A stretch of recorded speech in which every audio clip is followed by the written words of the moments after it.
today. I hope that you are doing amazing and fantastic and wonderful. Okay, so we're in July. I can't believe we're in July, but we're in July. A lot of my favorite people's birthdays are in July. Mine's July 6th. My sister's July 4th. My son is July 31st. So my mother-in-law's is July 27th. Yes, July 27th. So Catherine's is July 24th. I mean, I could go on. I could go on. But let's get into what else is happening. We've got some book birthdays, book publishing days. All right, focus, Courtney. Okay, so the very first cozy mystery that is coming out in July, it's coming out on my birthday, July 6th.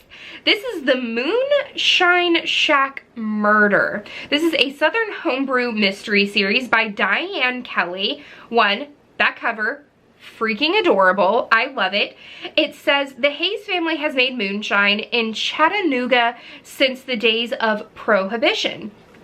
And Haiti is happy to continue the tradition, serving up fun, fruity flavors in mason jars for locals and tourists alike. All signs indicate her new shine shop will be a smashing success. What's more, mounted police officer Marlon Landers has taken a shine to Haiti. For the first time ever, the stars seem to have aligned in both her work and romantic life. But when a body ends up on her store's doorstep, along with a broken jar of her Firefly moonshine, it might just be lights out for her fledgling business. The homicide detective can't seem to identify the person who killed the owner of a nearby bar. The only witness is Hattie's long-haired gray cat, and Smokey isn't talking. When the detective learns that the victim and Hattie had a heated exchange shortly before his murder, she becomes the prime suspect. Bum, bum, bum.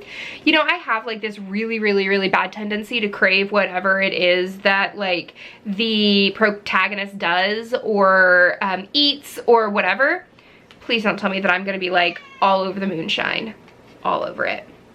All right, so our next book is the second in the series. It comes out on July 13th. It is A Hex for Danger. It is the second in the Enchanted Bay mystery series by Esme Addison. And look at that puppers on the cover. Look at the puppers. Oh my goodness, puppers. Okay, the small town of Bellamy Bay has its share of skeletons in its closet, but it isn't used to bodies turning it up in local history museums. After all, the coastal North Carolina town is much like any other, except, of course, for the mermaids. Helping to run the family business, an herbal apothecary, while keeping her supernatural secret hidden, is no easy feat for water witch Alexandria Daniels. But somehow she still finds time to help her friend Celeste, who has her own Caribbean mermaid heritage plan the annual Mermaid Festival.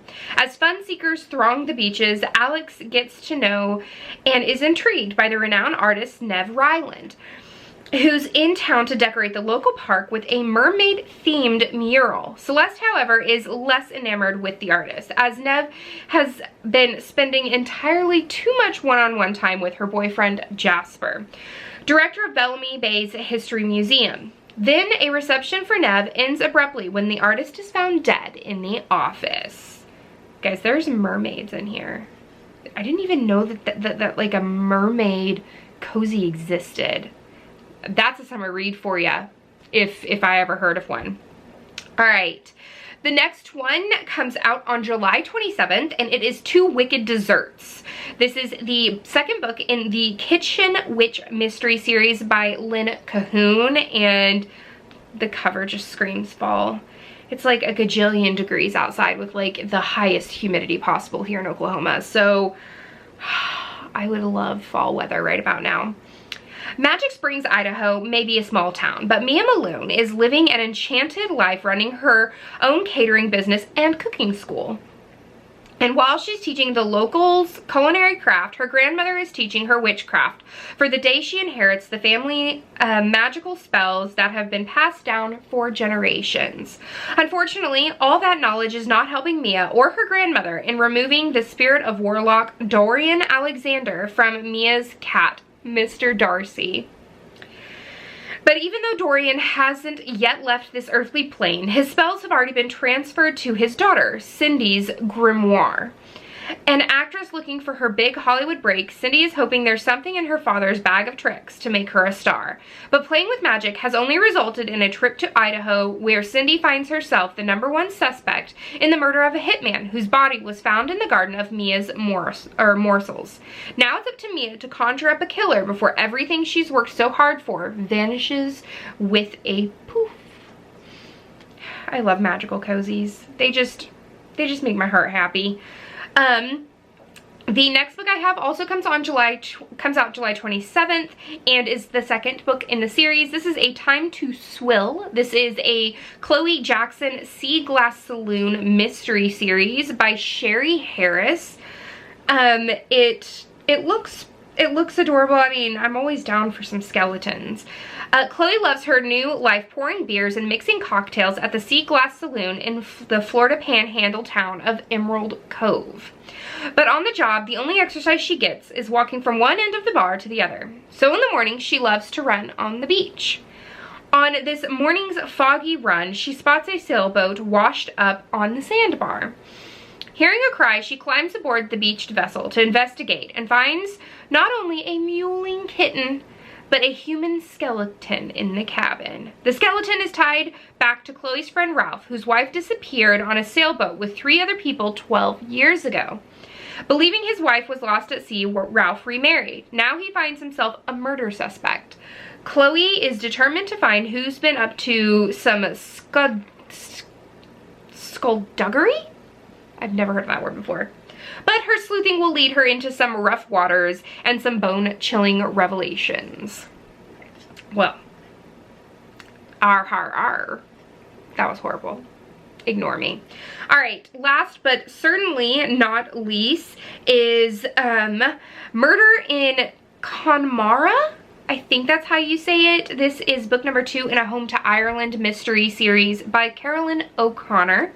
I love the very, very bright colors.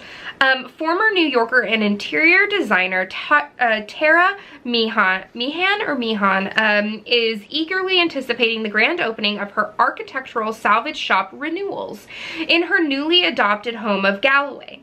She's in the midst of preparations when heiress Veronica O'Farrell bursts in to announce she's ready for some renewal of her own. To celebrate 1 year of sobriety, she's invited 7 people she wronged in her drinking days to historic Ballinahitch Castle Hotel in neighboring Connemara to make amends in style.